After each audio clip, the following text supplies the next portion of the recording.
Yes, villagers. Today we're going to be talking about 4 things to block your happiness. If you want to find out what those are, you are in the right place. If you're new to this channel, welcome to our village. If you're a returning villager, welcome as well. So, let's get into it.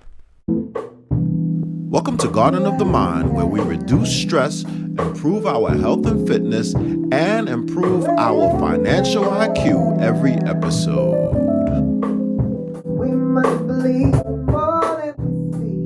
Happiness is something that most people say that they want in life, but how is it that we get it?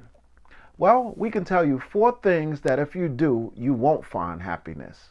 Tip number 1, not defining happiness for yourself. A lot of people think that happiness is a universal principle where if you say, I just want to be happy, everybody understands what that means. Well, actually not. Each one of us defines happiness a little bit differently, depending on our circumstances, and most of the times, depending on what is bothering us at the time. For some of us, happiness can be the absence of negative emotion like anger, or some people it might be being without any pain. We have to define happiness for ourselves, and it's probably one of those situations that's going to take at least a week. I would recommend that you record what you think happiness is, and you do that for a week's time. Either put the notes in your phone or maybe even jot it down on a piece of paper. Go through a whole week of life's challenges and figure out how you would define happiness. Take a look at that in about a week and you'll probably be much closer than you are now. If we are not defining happiness, then how do we know when we've arrived there? We have to get pinpoint accurate in terms of what we think happiness is. Once we get close to that, then we can measure truly whether we are getting closer or further from what we consider to be happiness. Tip number 2, if we care too much of what other people think, we will certainly not be happy. A good portion of the things that we need to do for ourselves, we usually hesitate because we are not sure how they will be interpreted by our family and our friends. We don't want to be laughed at. We don't want to be scrutinized. We don't want to be publicly ridiculed. So sometimes we may stray away from the very things that make us happy because we are worried that they won't be accepted publicly. If we continue to live for others, then it's going to be hard for us to get any happiness for ourselves. We have to live for ourselves and let people be attracted to what it is that we are attracted to and the happiness that we have built for ourselves. If we are not happy first, it's hard to make anyone else happy, and it's also hard for other people to make us happy if we don't even know exactly what that looks like. Tip number 3, being envious or jealous of others. God has planted in you a uniqueness that no one else in the entire universe has. They can look like you, they can sound like you, but they will never ever be you. You have a unique blend, a unique formula that makes you you. Your fingerprints are uniquely yours. Your experience is uniquely yours. As a result, you can't compare yourself to someone else. By doing so, that is the recipe for being dissatisfied.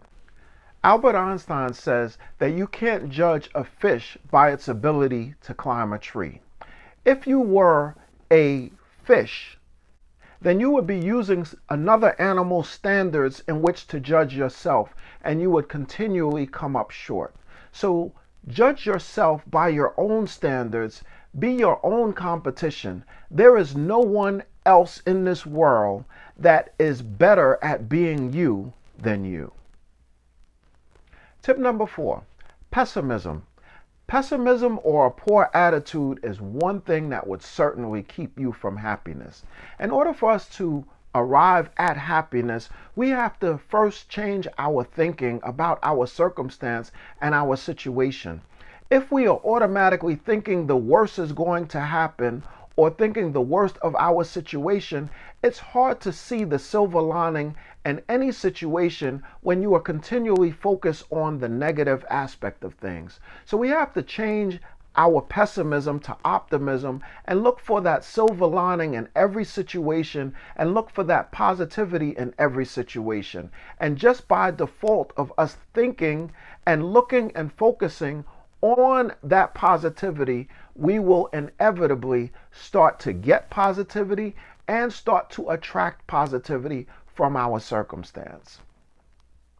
Happiness can be one of the most elusive things in this life, but it can move a little closer to you if we define what it is, and then we have a metric in which to judge whether we are getting close or whether we are getting further from it. We have to do that by ourselves, and only we can define what happiness looks like to us, because my happiness is going to be different than someone else's happiness, and someone else's happiness is going to be different than my happiness, because we are all speaking relatively. One of the sayings that I've heard is that the young want everything, but a sick person wants one thing. If you like this video, please give it the thumbs up. If you like this channel, please subscribe. If you want to know when I post, which is Wednesday, please click on that notification bell. You get that ding on your phone, and you know that there is a new video waiting for you. My apologies for last week. And remember, thoughts are actions, words have power, and actions have consequences. I'll see you next Wednesday. I'll see you then.